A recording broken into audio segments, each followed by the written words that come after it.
Mais c'est vous qu'on va applaudir parce que vous êtes tellement nombreux que ça fait plaisir. Bonjour à toutes et à tous.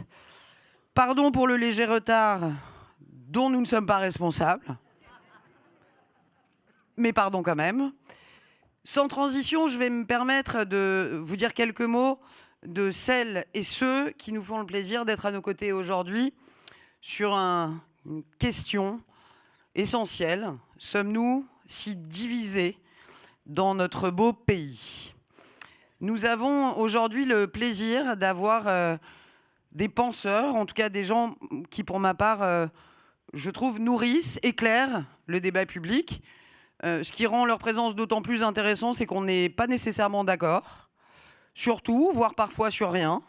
Mais je veux d'ailleurs les remercier sincèrement d'être là, d'autant plus qu'on n'est pas forcément d'accord. L'objectif n'est pas d'avoir un débat de béné oui-oui. L'objectif est d'avoir un débat enrichissant. Merci de les applaudir. Connaissant leur élégance, ils ne m'en voudront pas de peut-être présenter très vite, parce que ça, on vous connaît déjà. Gwenaëlle Go. Gwenaëlle Go est une sociologue, politologue française spécialisée dans l'analyse des mutations sociales et une grande spécialiste de la consommation. Gwenaëlle Go a travaillé dans différents instituts de sondage et aujourd'hui, elle est directrice générale de l'Observatoire Société et Consommation, que je vous recommande chaleureusement, où elle pilote des recherches sur les transformations de notre société, mais aussi de la consommation. Elle a commis plusieurs ouvrages, dont Quand l'info épuise, qui a été publié en mars 2023, mais aussi un ouvrage plus récent, Penser sans entrave, avec David Medioni. Aux côtés de Gwenaëlle Go, nous aurons le plaisir d'écouter Natacha Polony, que je vous présente rapidement, mais Natacha est à la fois une journaliste, une essayiste, une directrice de presse. Vous avez commis de nombreux ouvrages, une parole comme moi je les aime, libre, directe et riche. Et elle officie dans la rédaction de l'hebdomadaire Marianne, comme vous le savez, et sur... c'est plus du tout, non, ça vient de finir. Bon, et vous allez officier dans... Voilà, dans d'autres lieux, je n'ai aucun doute, en tout cas avec une pensée pas œcuménique et qui secoue parfois, et ça fait du bien. Hakim El Karoui, ancien conseiller du Premier ministre Jean-Pierre Raffarin à Matignon, est un expert en géopolitique, un grand spécialiste des sujets liés aussi à la laïcité, à l'islam contemporain. Il s'est fait connaître par ses travaux sur l'islam, notamment à travers des rapports pour l'Institut Montaigne.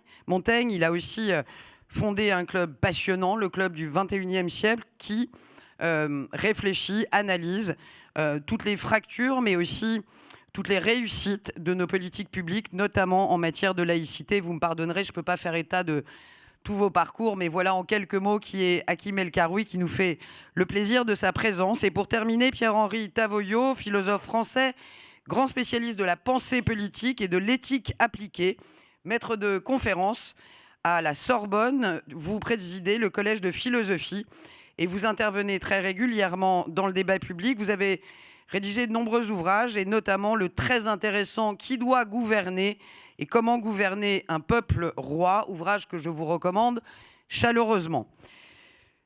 Je vous rassure, je parle au début, je ne parlerai pas beaucoup pendant, mais je vais me permettre de poser un peu les termes du débat avant d'avoir le plaisir de vous écouter et de voir un peu les lignes d'échange qu'il y a sur ce sujet. Pour préparer notre intervention, je vais partager avec vous 2-3 points d'opinion. 8 Français sur 10, ça date d'il y a 15 jours, selon l'IFOP, 8 Français sur 10 jugent que le lien social a beaucoup perdu de sa solidité ces dernières années. Pour 4 Français sur 10, le Rassemblement national est associé par les gens à une dimension de cohésion sociale pour le pays. Selon Ipsos, quel est l'élément qui nous unit le plus en matière... quel est l'élément qui nuit le plus à la cohésion sociale? D'abord, la violence. Ensuite, les inégalités... Non, pas du tout. Ensuite, le manque de respect pour l'autorité. Et en troisième, ce qui nuit le plus à la cohésion sociale, sont des chiffres très récents, les inégalités sociales. Pour 8 Français sur 10, y a-t-il une source d'espoir? Pour 8 Français sur 10, l'attachement au territoire contribue très clairement au lien social. Pour 40% des gens, quand on se croise au café, au restaurant, d'abord et en priorité, ensuite dans les associations ou dans les commerces, ou encore lors de ses loisirs, voilà les lieux, les moments où la cohésion sociale vit le mieux, vit le plus. Ce qui nous rassemble, c'est la question qu'on va vous poser aujourd'hui. Est-il désormais plus rare et plus ténu que ce qui nous divise? Sommes-nous si divisés, tant divisés, comme on l'entend tous les jours sur les plateaux télé? Sommes-nous devenus étanches au collectif? L'individualisme a-t-il ou est-il en train de tuer l'altruisme?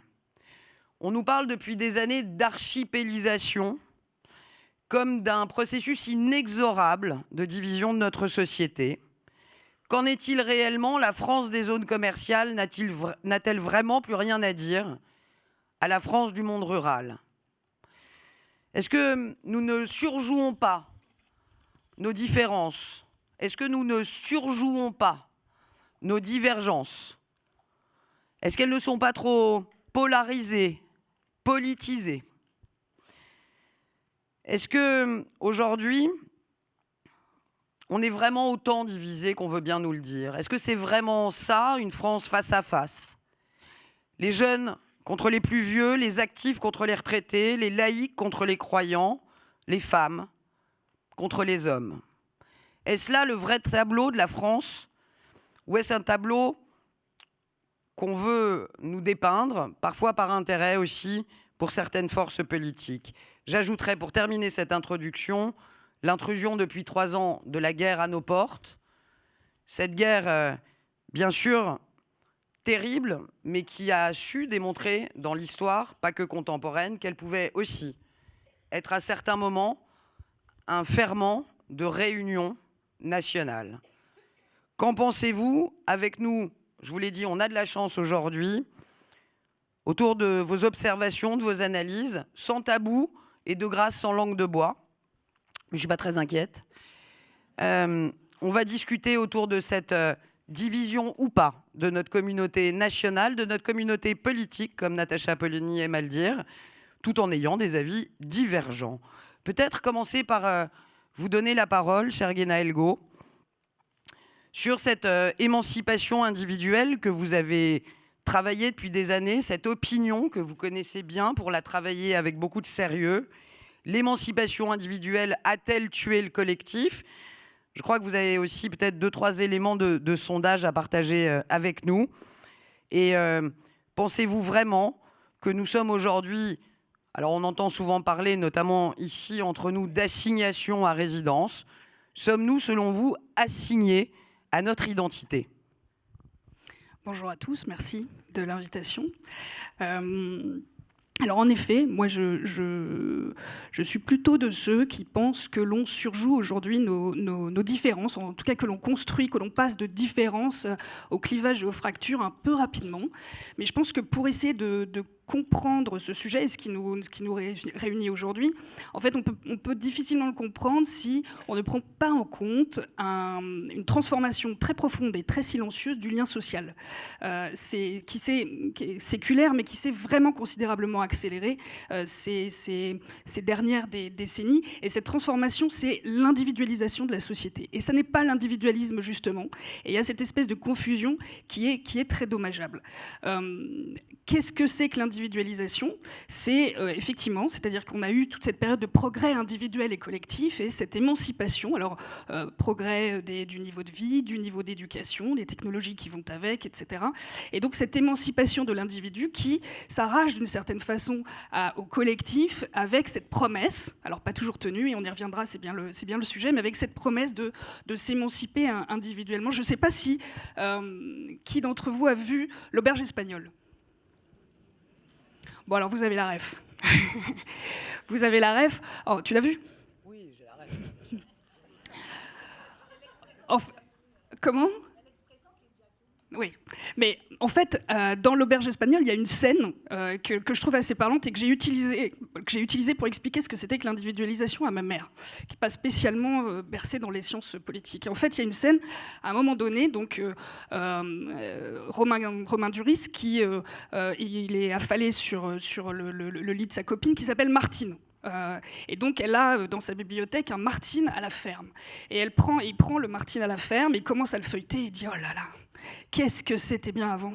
Qu'est-ce que c'était bien, tout avait sa place, on était à la ferme, puis il y avait l'église pas loin, puis on produisait ce qu'on mangeait, et puis c'était formidable. Et qu'est-ce qui s'est passé pour que ça soit maintenant cette telle bordélisation du monde. Vraiment, c'était mieux avant. Et là, il y a Martine qui regarde au-dessus de son épaule et qui lui dit « Mais c'était l'horreur !» C'était l'horreur pour les femmes, c'était l'horreur, on ne pouvait pas en sortir de sa ferme, etc.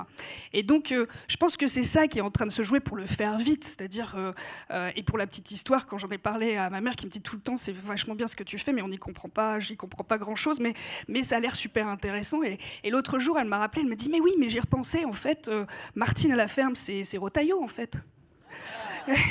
Alors je dis, mais en fait, t'as vu que t'as tout compris. Non, parce que bon, ça c'était pour la blague, mais pour expliquer rapidement cette individualisation, c'est ça, c'est-à-dire qu'à un moment donné, et par exemple l'Archipel, c'est ce livre qui décrit très bien en fait une partie de cette bordélisation, pour le dire, et pardonnez-moi l'expression, mais qui décrit très peu l'émergence et toutes les émergences que produisent, et il y a aussi des fragilités, il faut les prendre en compte, mais à ne pas les voir, en fait, on ne va pas les traiter.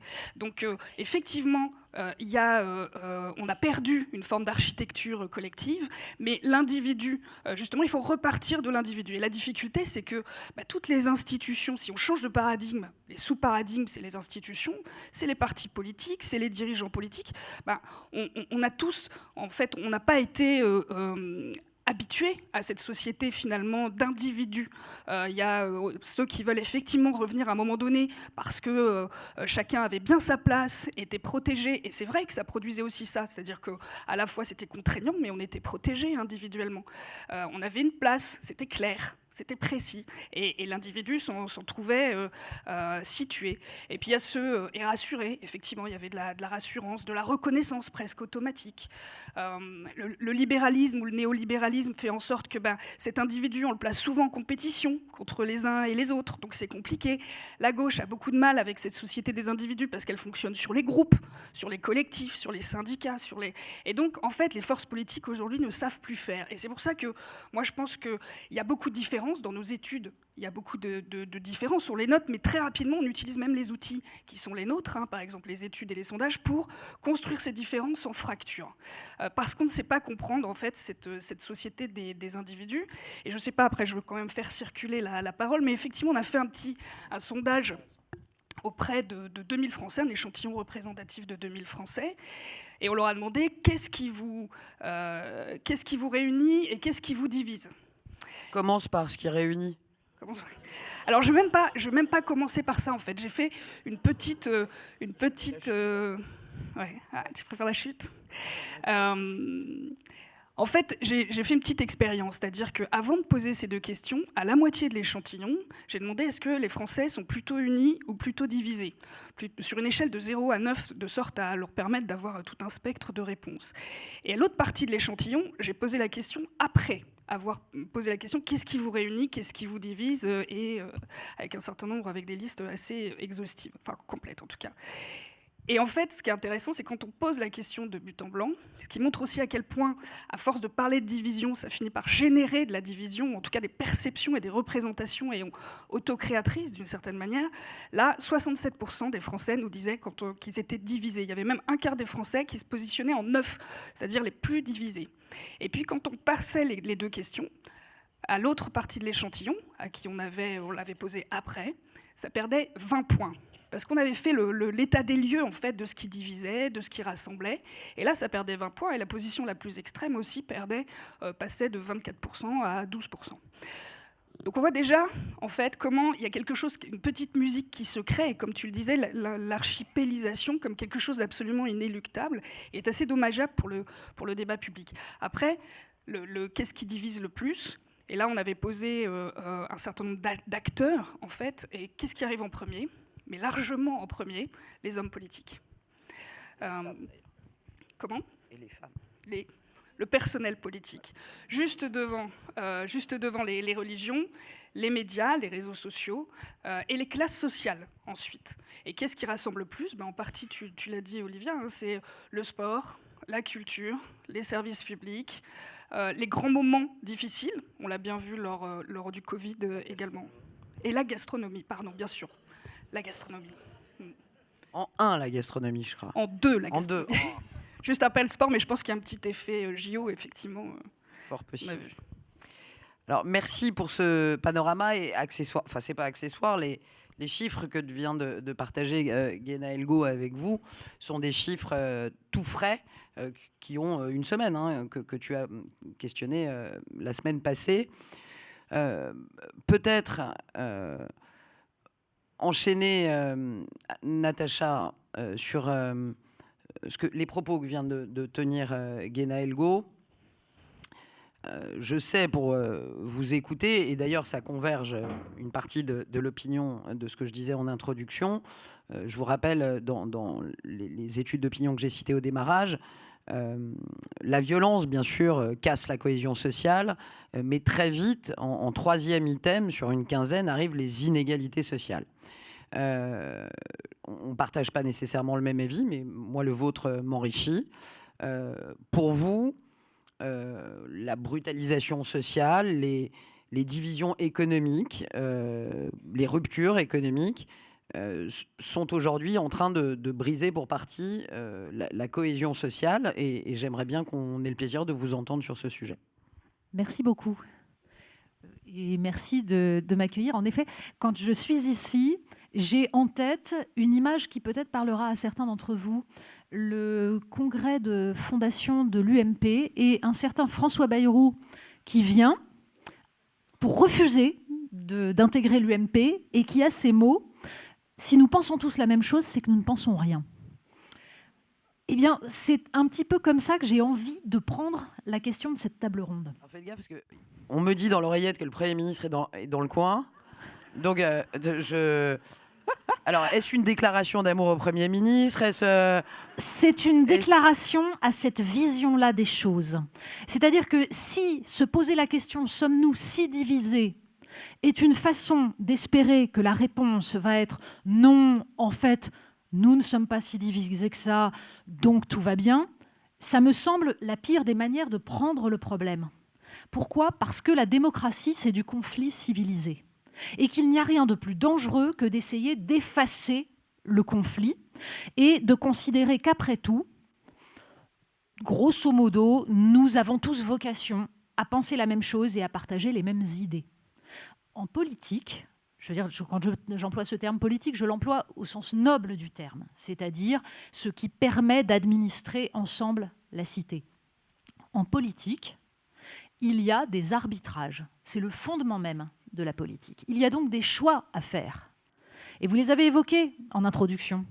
Oui, il faut choisir entre, par exemple, les classes sociales supérieures et les classes sociales inférieures parce que la lutte des classes, ça existe. Oui, il faut parfois arbitrer entre les actifs et les inactifs et le curseur va être extrêmement important. Oui, il faut parfois arbitrer entre les retraités et les plus jeunes. Voilà, ça s'appelle la politique.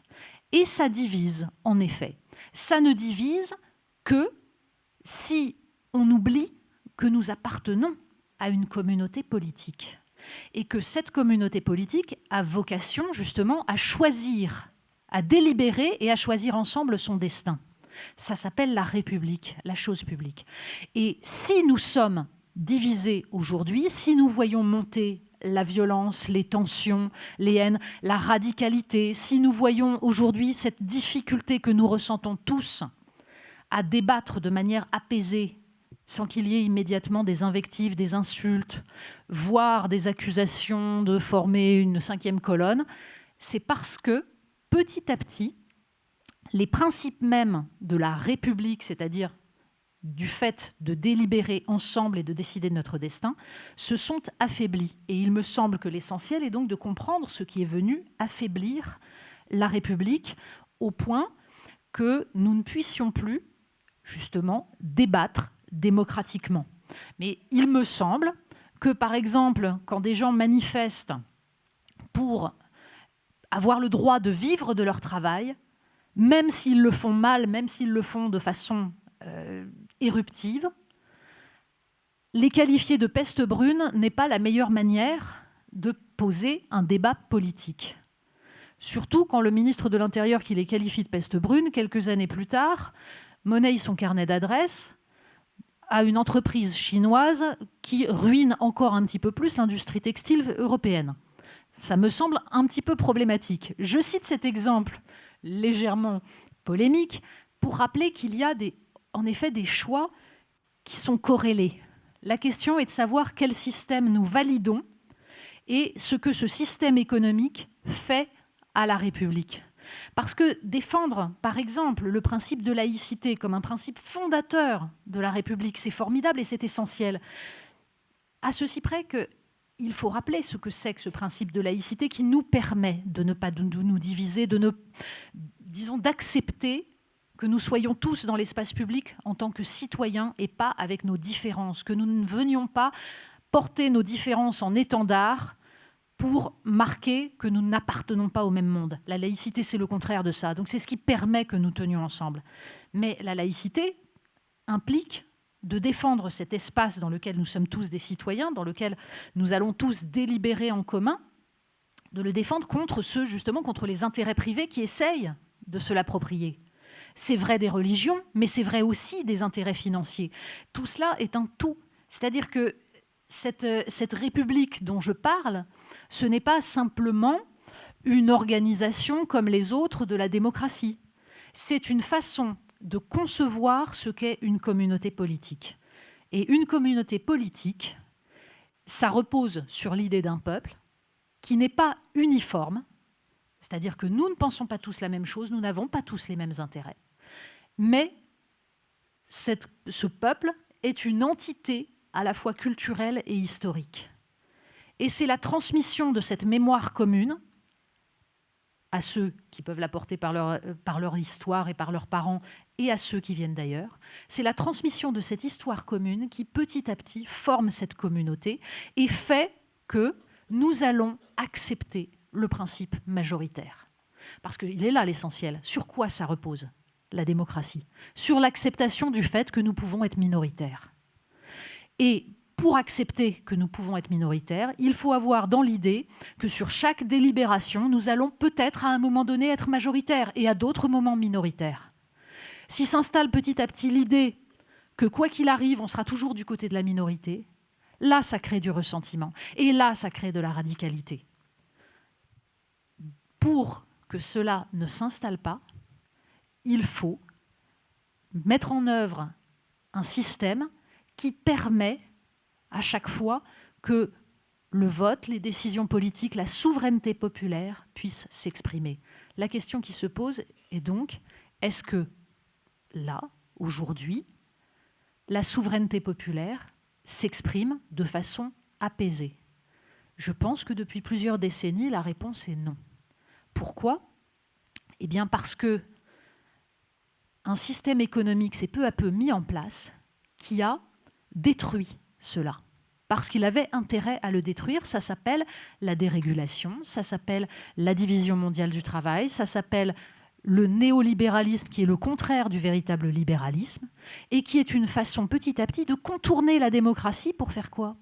Eh bien pour essayer de fragiliser toutes les conquêtes sociales qui ont été arrachées petit à petit dans les pays occidentaux. Et on le voit aujourd'hui, ce monde-là est en train de montrer ses conséquences. Alors, on se souvient qu'il faut de l'indépendance, qu'il faut de la souveraineté.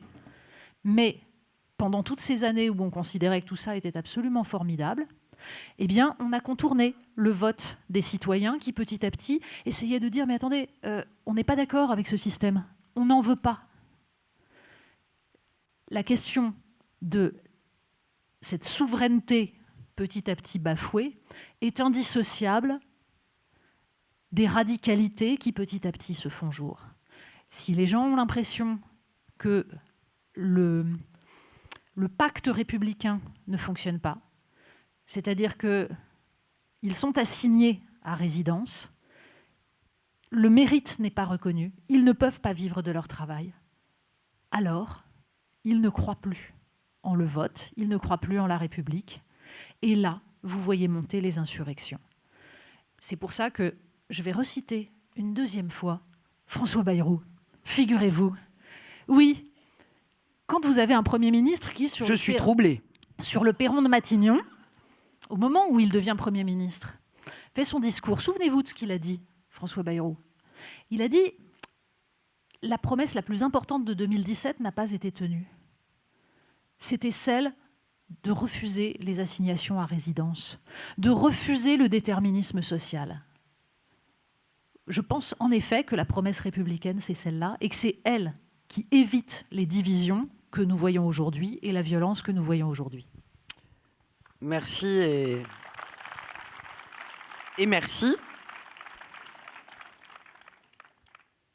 Tout n'a pas été fait des promesses de 17 et il est des assignations qui demeurent, même si, et c'est le charme de cet échange, pour ma part, je crois qu'il est des assignations qui ont été quand même amoindries.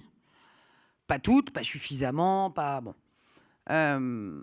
Parmi les assignations, il y a celles qui relèvent aussi de ses croyances.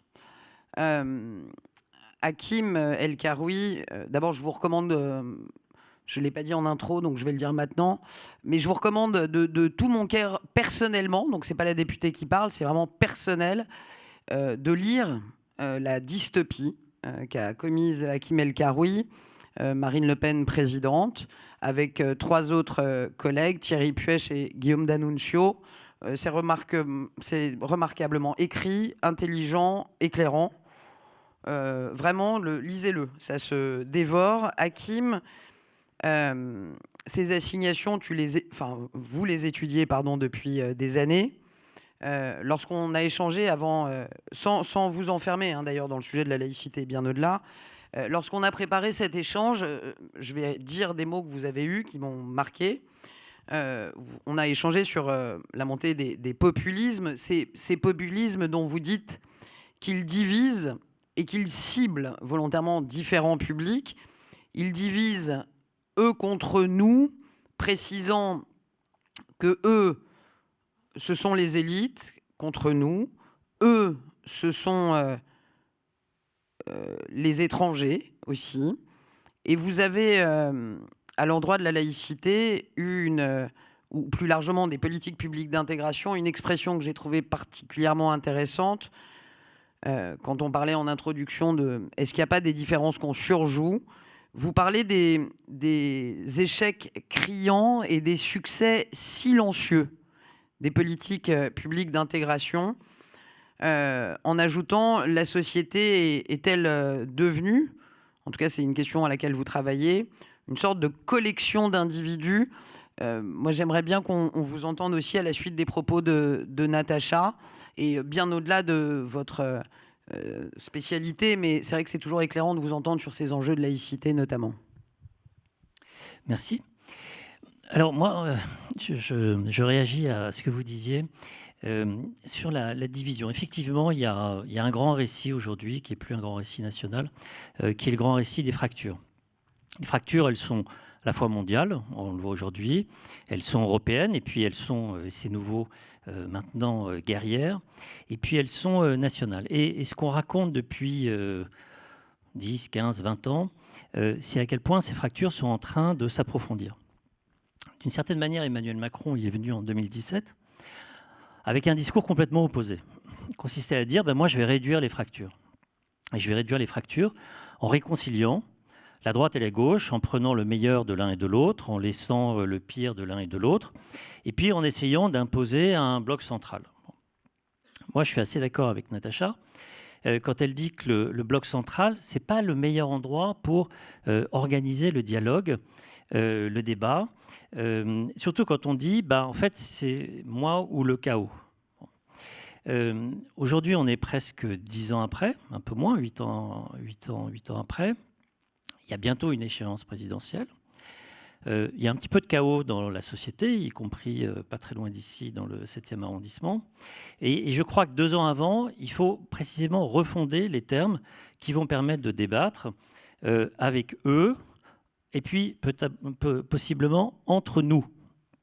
Et la division eux et nous, c'est un vieux classique de la droite et de la gauche, c'est un vieux classique du débat démocratique, donc ça, c'est pas très grave. Le sujet, c'est quand eux est irréconciliable, quand eux nous menacent, quand eux est structurellement, ontologiquement contre nous. Parce que dans ces cas-là, il n'y a plus de débat. Et je vais prendre 3-4 exemples de débats où il faudrait peut-être penser à ce qui nous unit. Et je crois que ce qui nous unit, c'est l'intérêt général. C'est le sentiment d'être français. Et puis, c'est peut-être regarder dans l'avenir. La première chose, c'est un sujet sur lequel j'ai beaucoup travaillé il y a 10 ans maintenant et qui arrive un peu dans l'actualité. C'est la question du partage des richesses entre les générations.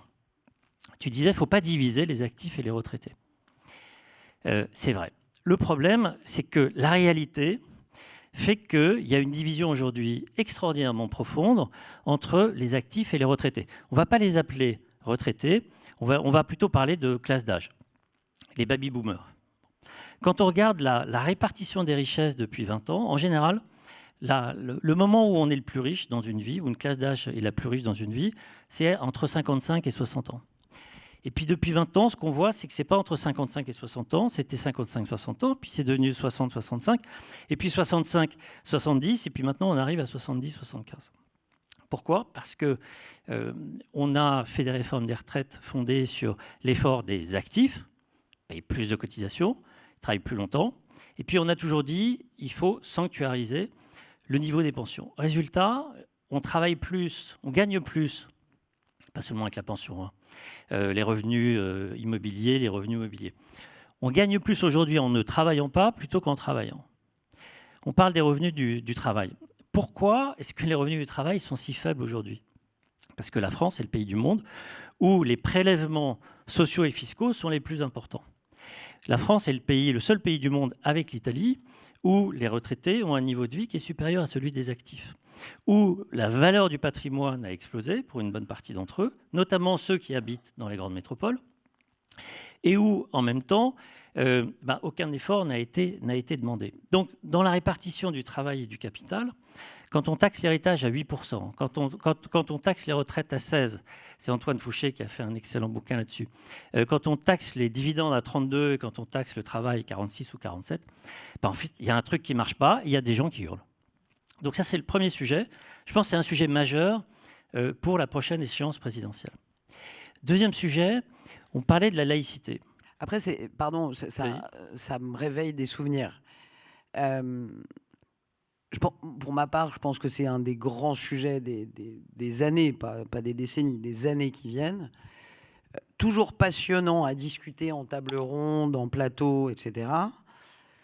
Il y a quelques ministres et députés dans cette salle, assez braqués, pour ne pas dire sclérosés, au plan politique. Très difficile, je le dis en connaissance de cause, de porter amendement, par exemple, dans le dernier projet de loi de finances, pour commencer à faire bouger les lignes là-dessus. J'en ai fait les frais sur un amendement sur le fameux 10% frais professionnels retraités, qui pèse 4 à 5 milliards d'euros dans nos dépenses publiques. Donc, Dieu sait si j'ai du caractère, j'ai retiré mon amendement. Vous voyez ?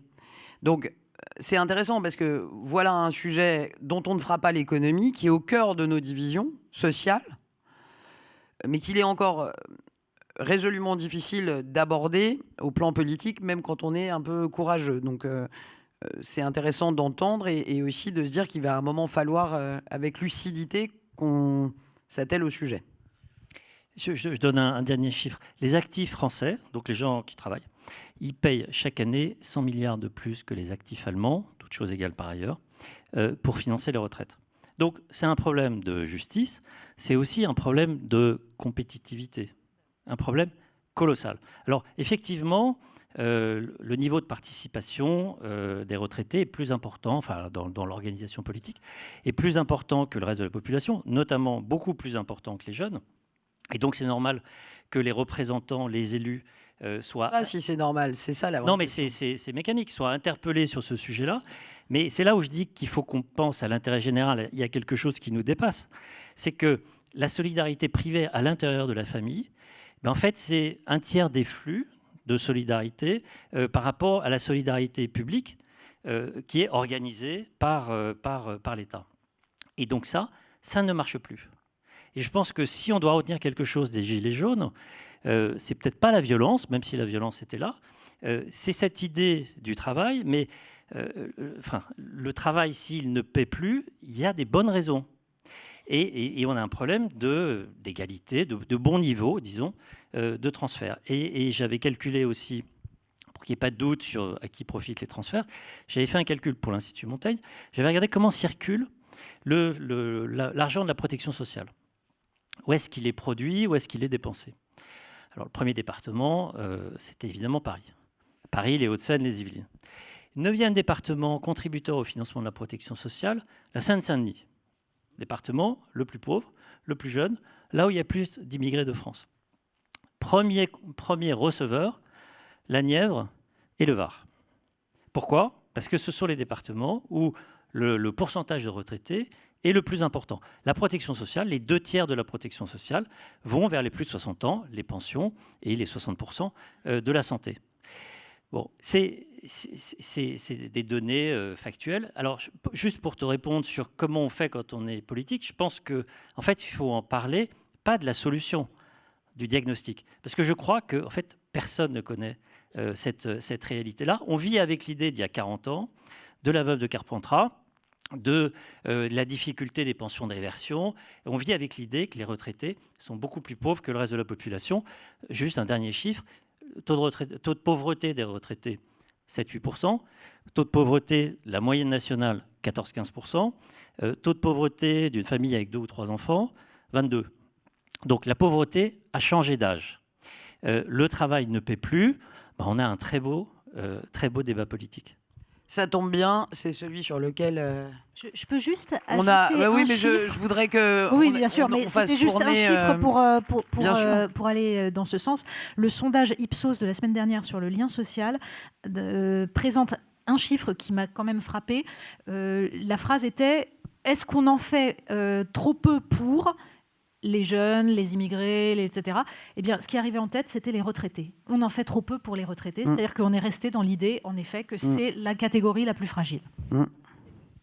Alors, on a dit, c'est un débat qui peut piquer, mais c'est l'avantage de ces débats. Il est des réalités en politique comme dans la vie qu'on n'aime pas entendre, mais c'est une réalité et c'est, à mon sens, un des grands sujets qui sont devant nous. Pierre-Henri, qui, avec beaucoup de patience, a attendu pour s'exprimer. Déjà, vous entendre sur tout ce que cela vous inspire. Et j'ai peut-être envie, parce que ça tiendrait qu'à moi, on pourrait faire 3 ou 4 heures de débat sur ce sujet, mais je ne suis pas sûr que ce soit le programme. C'est mon côté boomer. Je ne sais pas si vous avez la ref, comme on dit, mais il y avait une très belle chanson d'une très belle femme, d'ailleurs, qui s'appelle Gilles Caplan, dont vous vous rappelez peut-être. Je ne vais pas la chanter pour ceux qui l'attendent, je ne la chanterai pas. Tout ce qui nous sépare, c'était il y a 20 ans, sans plus rien qui répare, disait-elle. Moi, j'ai envie d'amorcer le virage avec vous.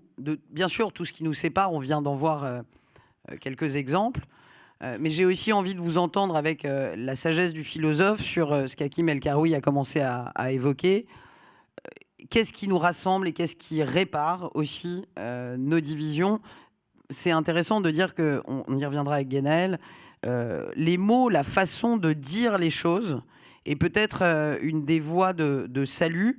On est resté dans nos mythes, dans nos vieilles idées. La démonstration d'Hakim El-Karoui sur la contribution de la Seine-Saint-Denis à la richesse et à la protection sociale et sa distribution, elle va un peu à l'encontre des clichés qu'on peut entendre bien trop souvent. Qu'est-ce que ça vous inspire, vous qui connaissez bien, pour la travailler tous les jours, cette communauté politique? Merci. Je pense qu'il faut aller directement au cœur du sujet et se demander pourquoi vivons-nous ensemble? Voilà, tout simplement. Pourquoi voulons-nous vivre ensemble? Moi, j'aurais tendance à dire que le flou qui caractérise la réponse à cette question est sans doute raison principale pour laquelle on est en quelque sorte aspiré par des scénarios de la conflictualité. C'est-à-dire que, voilà, on pouvait dire jadis nous avions les religions, les grandes idéologies qui nous donnaient la clé de voûte en quelque sorte de notre vie commune.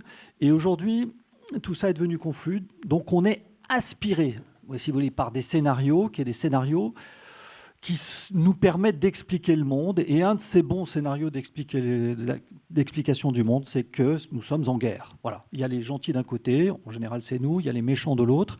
Et donc il faut bien voir que ce scénario de la guerre civile est extraordinairement rassurant, paradoxalement, parce qu'il nous permet d'expliquer un monde qu'on ne comprend plus. Et des guerres civiles, on en voit.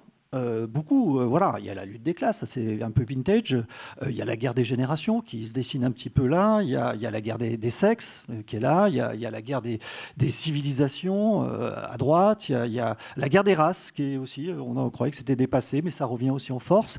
Et donc nous sommes en quelque sorte aspirés par des idéologies de la discorde. Il y en a beaucoup. Il y a le wokisme, est une idéologie de la discorde, tout est conflictualité. C'est pas qu'il y a des discriminations, c'est que tout est discrimination. C'est ça le wokisme, c'est ça la définition rigoureuse. Le wokisme, c'est l'idée que la seule relation qui existe au monde, c'est une relation coupable-victime, dominant-dominé. Voilà. S'il s'agit simplement de lutter contre les discriminations, je suis woke. Mais je me refuse à voir comme relation exclusive entre les individus dominant-dominé. Il y en a d'autres. Il y a l'amitié, il y a l'amour, il y a la solidarité, il y a plein d'autres choses. Voilà. À l'inverse, il y a un anti-wokisme qui est aussi woke d'une certaine manière, qui vient d'apparaître, où c'est aussi débile, mais dans l'autre sens. En disant, il faut, dès que vous mettez climat dans un programme de recherche, on supprime. Dès que vous mettez genre dans un programme de recherche, on supprime. C'est aussi débile. Nous sommes donc aspirés par ces scénarios. Donc il faut reprendre la question, pourquoi voulons-nous vivre ensemble ? Je suis persuadé que cette réponse, elle existe. Simplement, elle est un peu camouflée. Alors, pour essayer de la faire émerger en 2 secondes, il faut se référer aux réponses du passé. Quelles ont été les grandes réponses ? Sous réserve d'inventaire, je suis prudent, il y en a 3.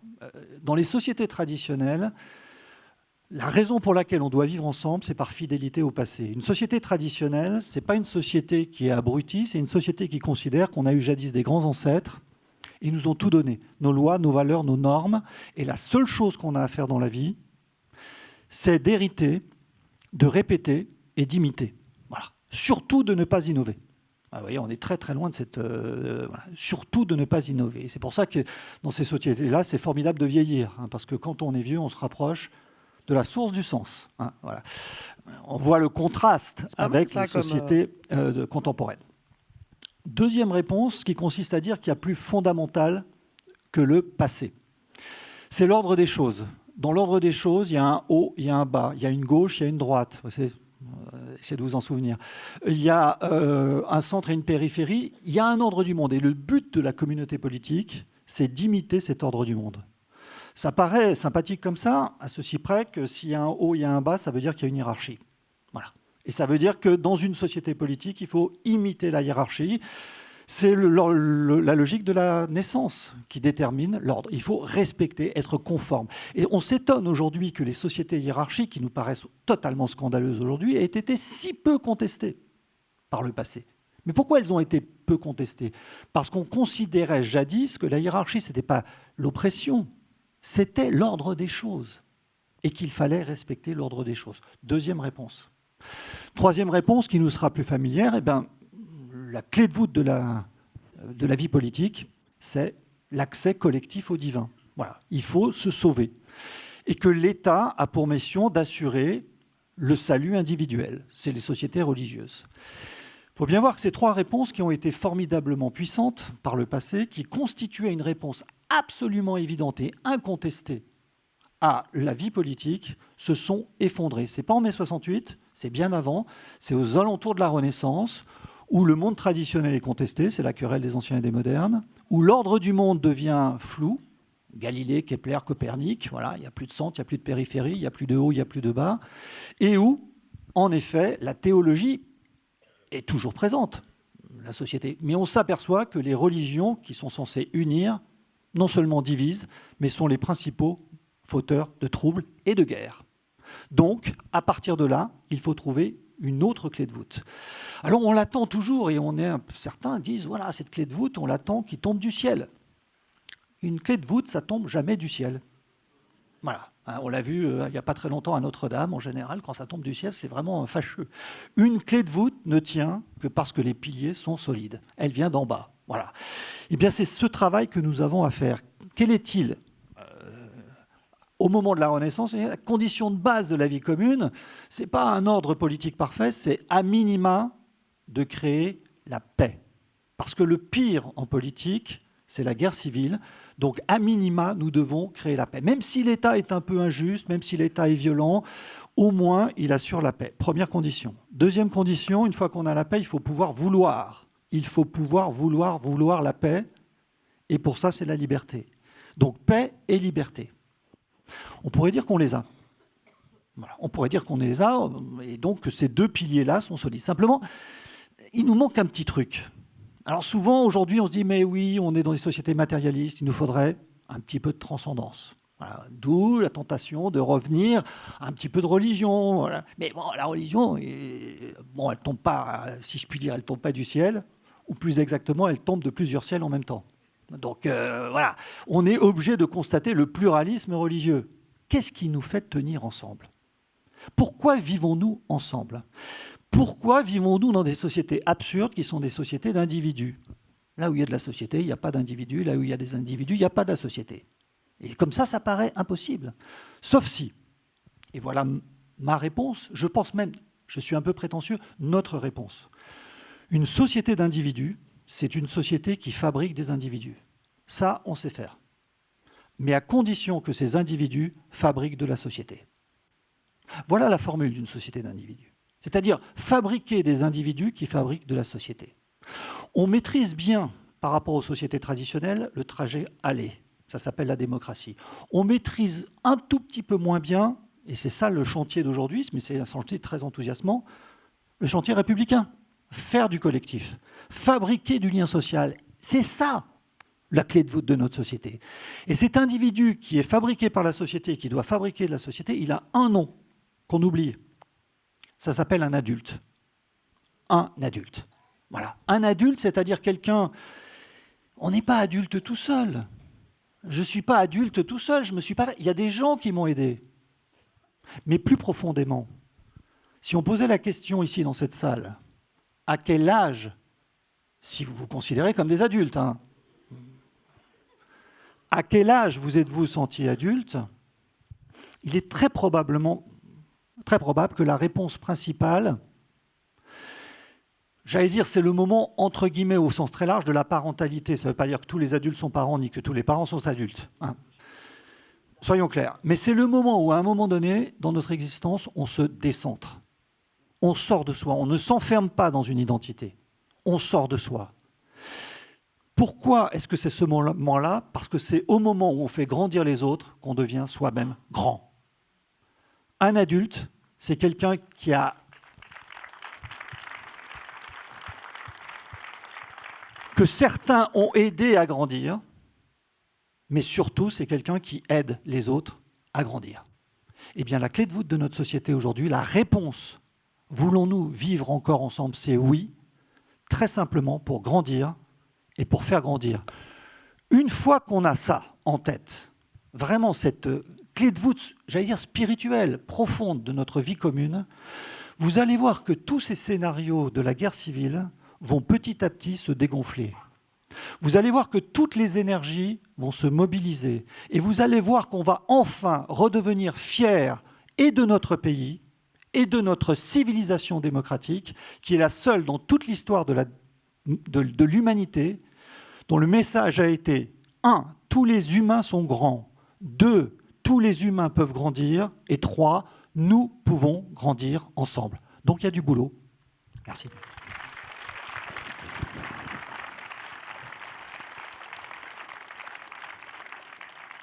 Note pour l'année prochaine, quand on fait des trucs aussi intéressants, il faut un peu plus de temps quand même, parce que j'arrive dans une zone de grande frustration. Il y a du Saint-Exupéry en vous, Pierre-Henri, il y a pas mal de monde. Il critique les grandes personnes, donc j'ai une petite nuance là. Mais moi, je l'aime bien aussi parce qu'il critique les grandes personnes et que je ne sais pas encore répondre à votre question, quand est-ce que je suis devenu adulte? Si on compte la maternité, c'est très très tard me concernant. Non, il disait joliment, l'autre, loin de me léser, tu m'augmentes, au sens propre et latin du terme. Augmenter, augeo, me donne de la puissance. C'est-à-dire que l'autre, adulte, me fait grandir, est aussi mon tuteur. Il nous reste assez peu de temps. Vraiment, c'est passionnant. J'avais envie de vous demander... Alors, je sais que vous êtes tous modestes, donc pas la première phrase de j'aurais pas l'outrecuidance de vous donner un conseil. Moi, j'ai envie de vous entendre pour nous donner un conseil, un point de vue, un avis à vous. J'ai assez envie de répondre votre question, pas tant pourquoi sommes-nous si divisés, mais pourquoi vivons-nous ensemble? Est-ce que vous avez une piste, une recommandation à partager avec nous, femmes politiques, engagés, citoyens, intéressés, à partager dans les quelques minutes qui viennent? Vous nous avez parlé de clés de voûte, vous nous avez parlé des divisions aussi économiques, vous nous avez parlé, je sais que vous y travaillez, Guénaël, des mots. Carte blanche en quelques minutes, et j'interviens plus jusqu'à la fin. Éclairez-nous un peu pour savoir, de votre point de vue, comment est-ce que nous, on peut redevenir un peu les bâtisseurs, modestement, d'une des colonnes qui pourrait, vous voyez, je prends des moufles, tenir la clé de voûte.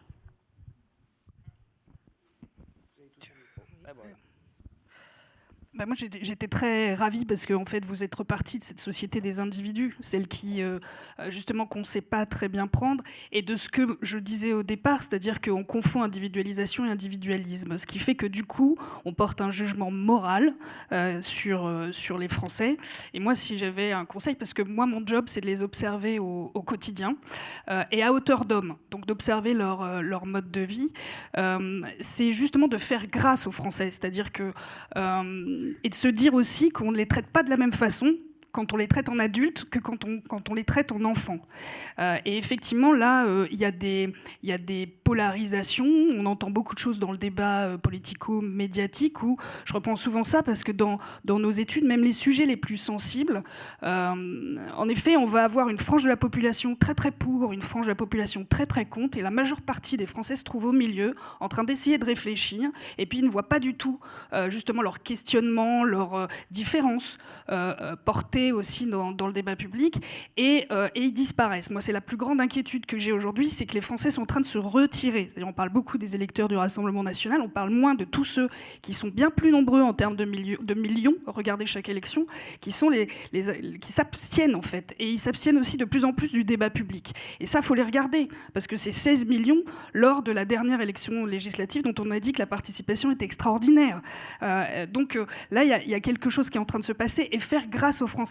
Et ne serait-ce que retourner parfois les questions qu'on se pose. C'est-à-dire, on a fait beaucoup d'études, et j'ai fait beaucoup d'études par le passé pour le personnel politique, puisqu'on en parlait, mais même dans les entreprises, on est très prompt à demander est-ce que vous avez confiance en moi, et on ne reverse jamais la question.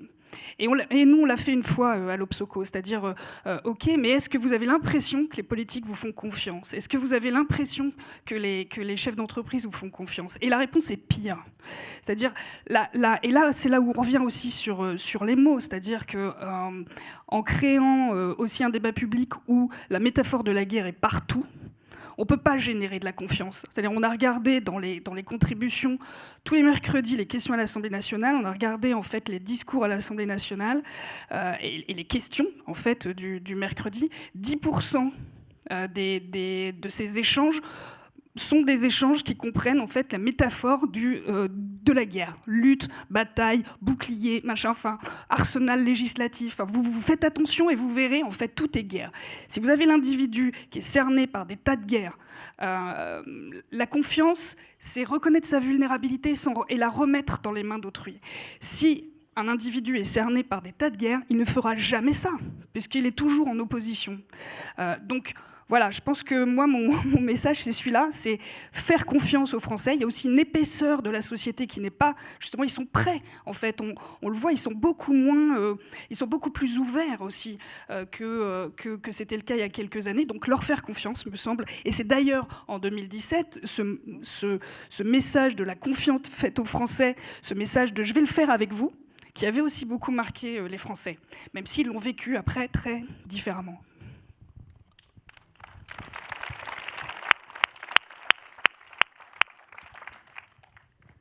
Avant tout, puisqu'on a cité Saint-Exupéry, j'aimerais tout de même vous dire que les derniers mots qu'a écrit Saint-Exupéry avant de partir pour cette dernière mission étaient ceux-là. « La termitière future m'épouvante et je hais leur vertu de robot.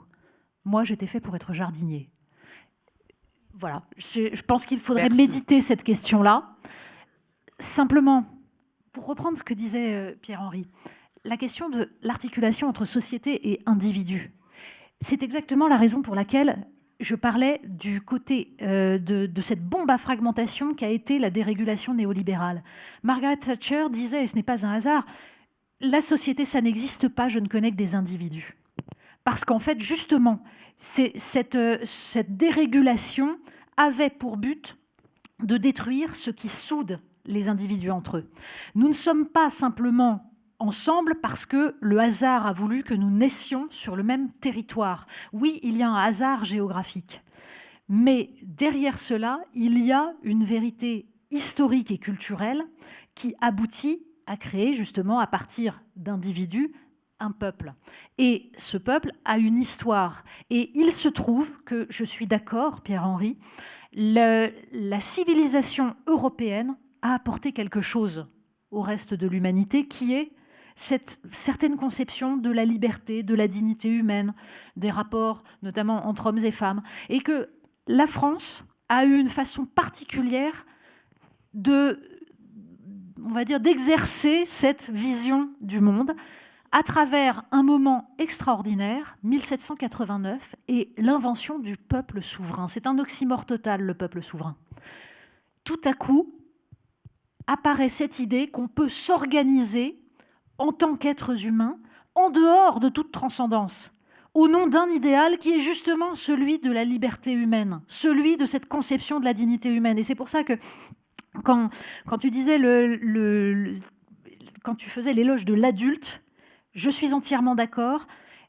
J'y ajouterais une autre vision, une autre façon de le nommer, ça s'appelle le citoyen. Ce n'est pas un hasard non plus si les révolutionnaires ont rédigé la Déclaration des droits de l'homme et du citoyen, c'est-à-dire de l'individu et de celui qui appartient à cette communauté politique. Donc l'enjeu, si nous voulons retrouver quelque chose comme une paix sociale, si nous voulons combattre les forces centrifuges qui sont à l'œuvre, qui s'appuient sur l'ensemble des techniques qui aujourd'hui permettent justement de fragmenter, de détruire et de nous transformer en rouage d'une mécanique économique parce que ça permet justement à travers le consumérisme d'utiliser les individus que nous sommes pour que certains gagnent suffisamment.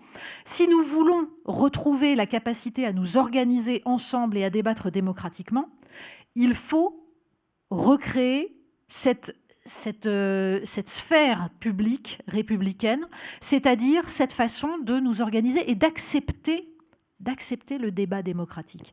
C'est-à-dire que les débats essentiels qu'a cité Hakim, notamment sur les arbitrages qui doivent être les nôtres, nous ne pouvons avoir ces débats que si nous sortons de la logique qui consiste à dire que ceux qui sont en face ne sont pas dans l'arc républicain, que ceux qui ne pensent pas de la même manière, c'est parce que soit ils sont des abrutis, puisqu'il n'y a pas d'alternative, donc c'est qu'ils sont idiots, ou salauds, ou fous. Voilà. C'est-à-dire que tant qu'on ne reconnaît pas que les autres puissent penser différemment, on ne peut pas former une république. Or, je crois pour ma part que la République est le plus beau projet qui a été pensé pour l'humanité. Pourquoi ? Parce que c'est justement celui qui nous permet d'habiter cet espace ensemble, avec nos différences, avec des histoires qui ne sont pas les mêmes, des origines qui ne sont pas les mêmes, des religions qui ne sont pas les mêmes, mais d'en faire un projet qui n'a pas besoin de Dieu, qui n'a pas besoin de tout le fatras pour aboutir à une très haute idée de l'être humain. Et ça se décline très concrètement, parce que ça ne peut exister que s'il y a un État qui, en effet, est abondé, qui a suffisamment d'argent pour permettre de rééquilibrer les inégalités, parce qu'il n'y a pas d'exercice des libertés sans un minimum d'égalité, et parce que tout cela doit se traduire ensuite dans une fraternité, c'est-à-dire l'idée que nous représentons une communauté, mais qu'elle est ouverte sur l'humanité. C'est pour ça que, tout de même, liberté, égalité, fraternité, c'est quand même le plus beau projet qu'on puisse penser pour l'humanité.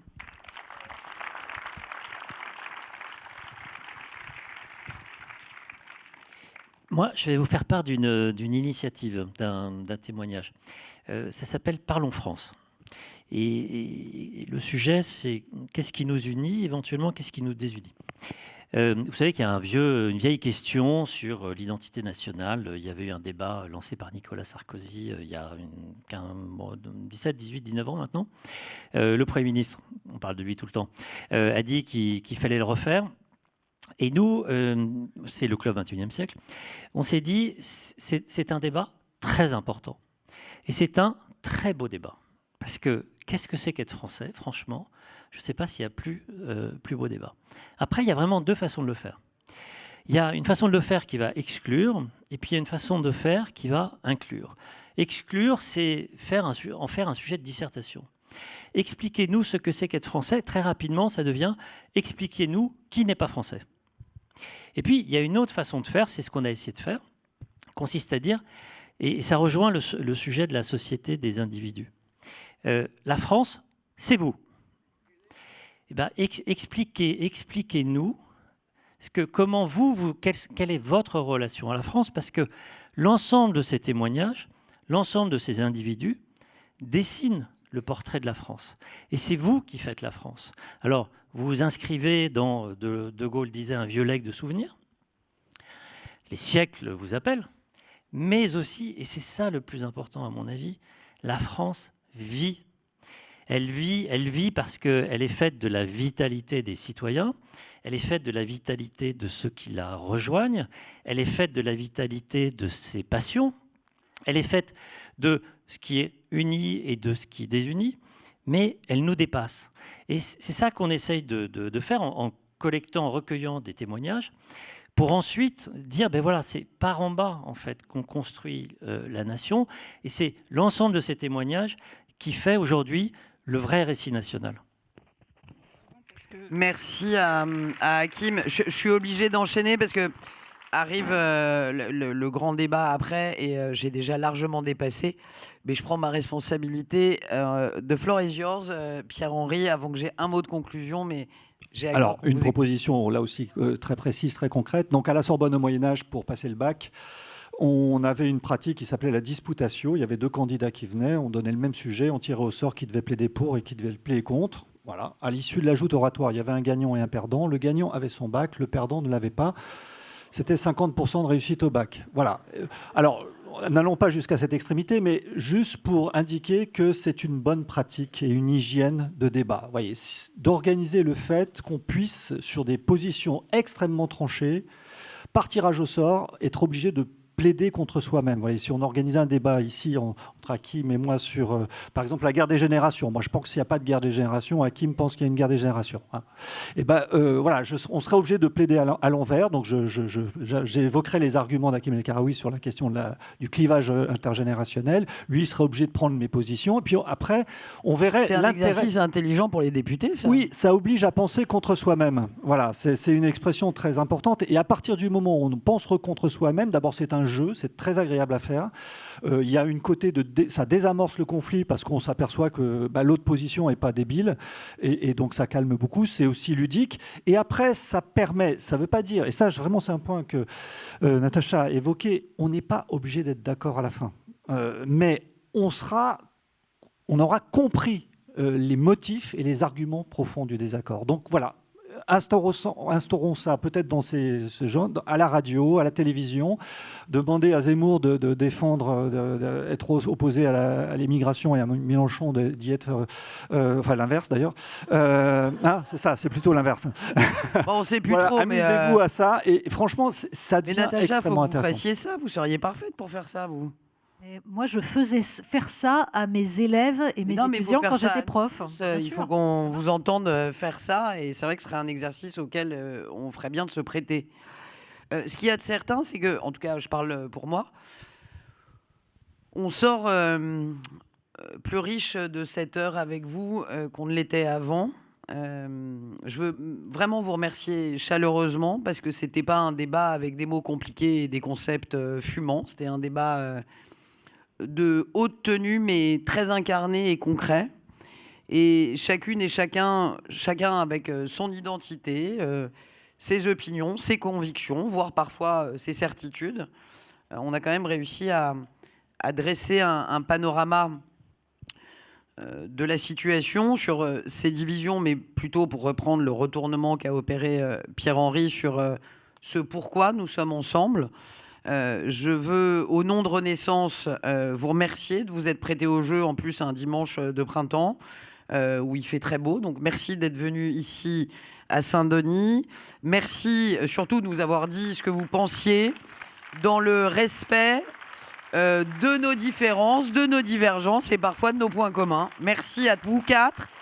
Et ils ont tous commis des bouquins que je vous recommande vraiment de lire.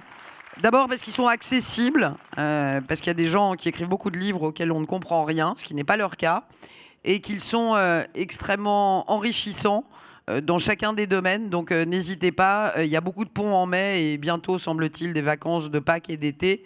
Voilà des auteurs à lire en priorité. Bonne fin de journée, bon après-midi.